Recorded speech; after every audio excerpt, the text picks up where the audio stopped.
est 15 heures, bonjour à toutes et à tous et merci de nous rejoindre pour cette nouvelle édition. Voici les principaux titres. Le président de la République, Ismaël Omar Guelleh, a reçu aujourd'hui une délégation de la Banque islamique de développement, la BID.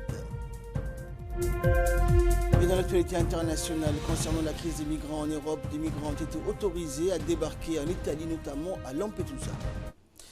Bonjour à tous. Le président de la République, Ismaël Omar Guelleh, a reçu aujourd'hui, en fin de matinée, au Palais de la République, Dr Hani Salem Sambol, le directeur général de la Société internationale islamique de financement et du commerce, institution faisant office de principal promoteur financier au sein de la Banque islamique de développement. L'audience entre le président Guelleh et M. Sambol a essentiellement porté sur les projets d'investissement nouveaux que la Société internationale islamique de financement et du commerce entend initier à Djibouti.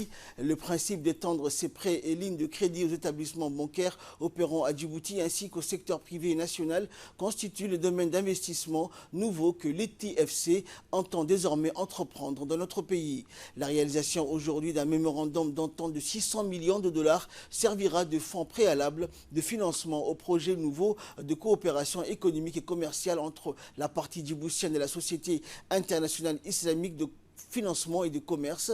Il y a lieu de rappeler que la République de Djibouti et l'ITFC en partagent une longue tradition de collaboration, notamment dans le domaine des transactions liées à l'importation des produits pétroliers et énergétiques. Au cours de cette rencontre avec le président de la République, le directeur général, Dr Hani Salem Sambol, a été accompagné de ses principaux collaborateurs et côté djiboutien, outre le ministre de l'économie et des finances, Ilyas Moussa Dawalé, le secrétaire général de la présidence, Mohamed Abdullahi Ouaïs, a pris part à cette audience. À noter également la présence à ces entretiens du directeur général du Fonds de garantie partielle des crédits de Djibouti, Awad Ahmed Mouti. Et à l'issue donc de cette rencontre entre le président de la République et M. Sambol, le ministre de l'économie et des finances, Ilyas Moussa Dawalé, est revenu pour nous sur les principaux points qui ont été abordés lors de cette rencontre. M. Dr Hani Salem est depuis quelque temps directeur général de cette institution qui est passée une institution particulièrement qui réussit et qui fait beaucoup, qui s'est développée, qui a multiplié les bénéfices de la Banque islamique de développement et de l'institution elle-même. Nous avons à Djibouti des relations également très longues. Pour ce qui nous concerne, nous avons beaucoup travaillé dans l'approvisionnement des produits pétroliers à Djibouti.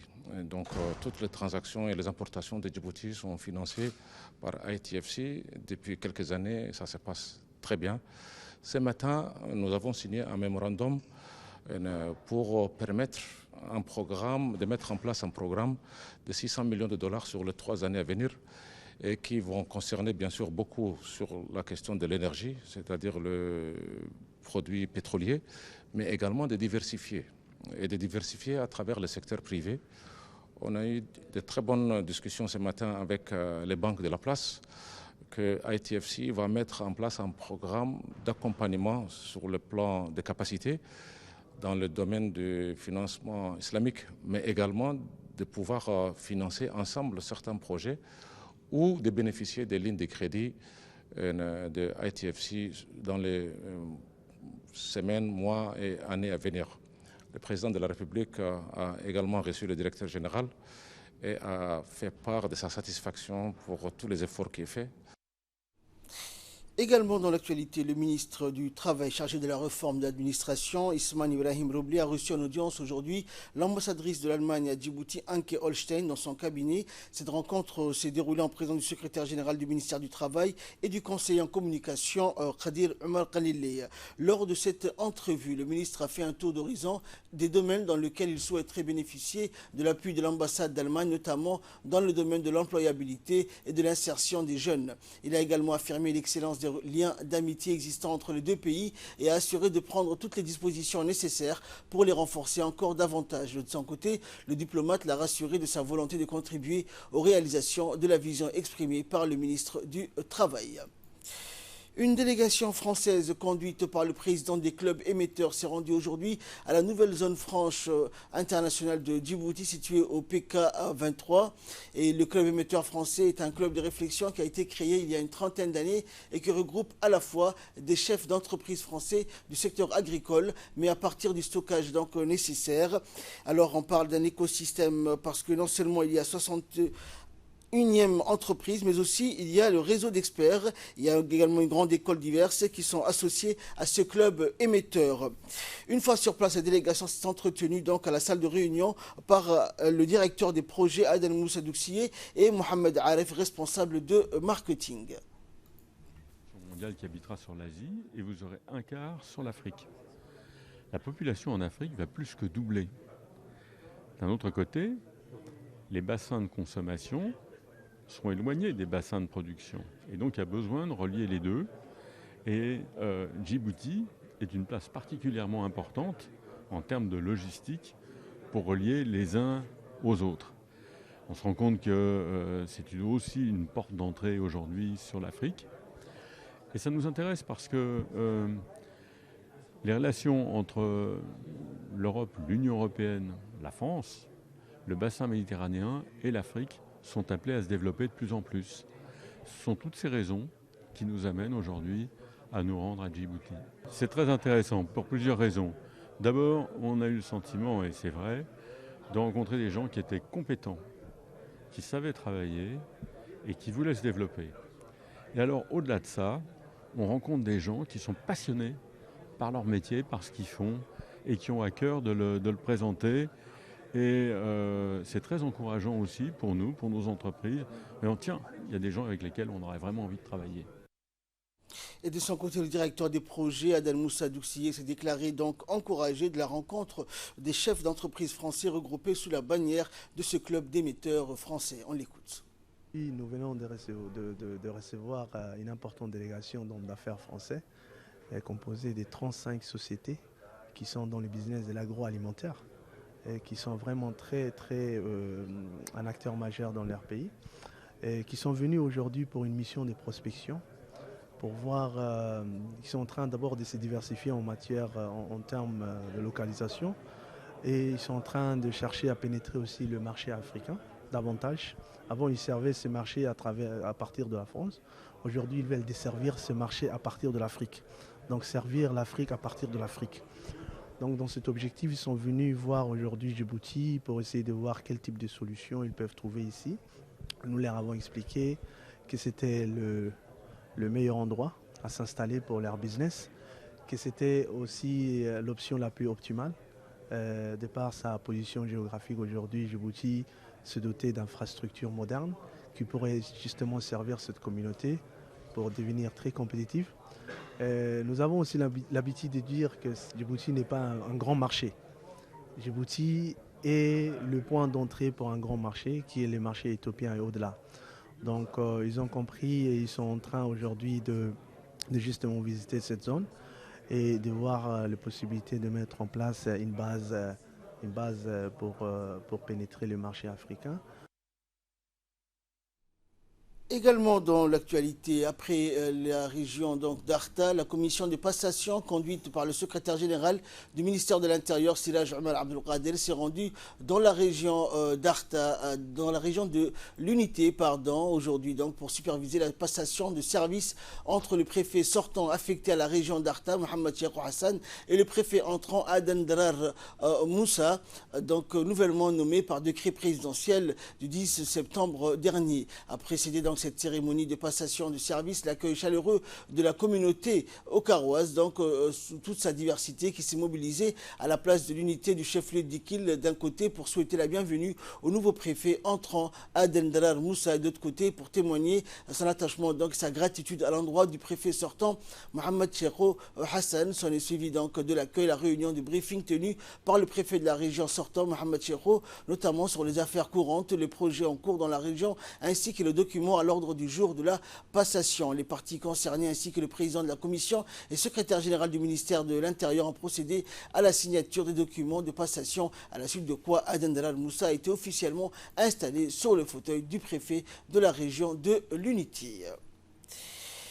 Et aujourd'hui, donc 15, le secrétaire général du ministère de l'Intérieur, Siraj Omar Abdelkader, avec quelques-uns de ses collaborateurs, s'est rendu également dans la préfecture de la région d'Addis Abeba. Sur place, il a procédé donc à la cérémonie de passation de pouvoir entre le préfet sortant, Mohamed Ouabri Assoué, et le nouveau préfet, donc Moussa Aden Migani. L'ensemble des opérations constituant la passation se sont déroulées dans les meilleures conditions possibles.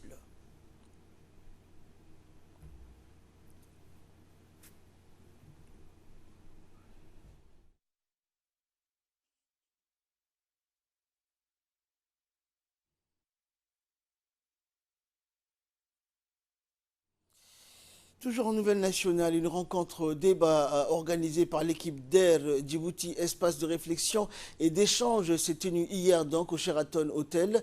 Cette réunion a réuni donc de nombreux participants issus à la fois du secteur public mais aussi du privé et de la société civile. Au programme de ce Dell Talk, deux thématiques. Donc la première intitulée Structure sociale et sa relation avec l'État, présentée par Aden Omar Abdillahi, directeur de l'Institut du CERD, et qui nous a donc éclairé sur l'étatisation des structures sociales à partir de trois domaines: la question des femmes, les affaires musulmanes et l'assurance maladie universelle. La seconde sont les atouts de l'intégration régionale pour Djibouti, présentée par Ali Daoud, secrétaire général du ministère du Commerce, qui nous a défini son processus politique et technique, son contexte historique, suivi par un exposé sur la zone de libre-échange continentale africaine.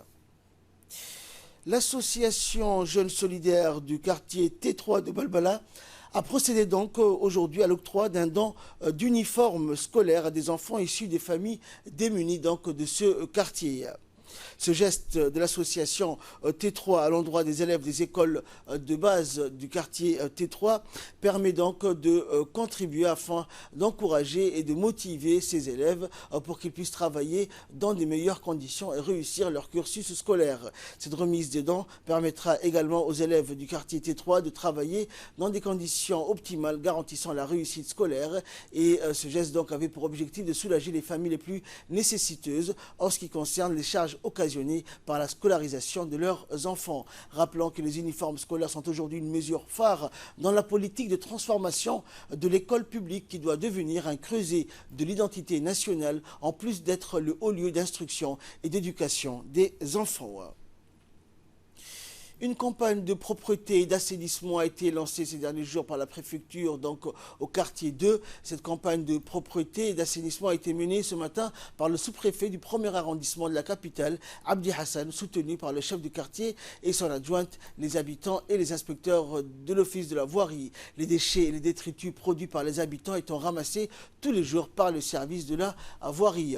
Le problème qui se pose est celui des appareils et autres objets volumineux qui sont abandonnés sur la voie publique, et pour mener donc à bien cette opération, le sous-préfet a tenu donc une réunion d'information avec les habitants du quartier à l'école primaire publique, et laquelle donc à laquelle a pris part l'imam de la mosquée, le chef de quartier, les hommes et les femmes, sans oublier les jeunes de ce quartier. Le sous-préfet Abdi Hassan a informé les participants du programme de propreté décidé par les deux ministres de l'Intérieur et celui de la décentralisation.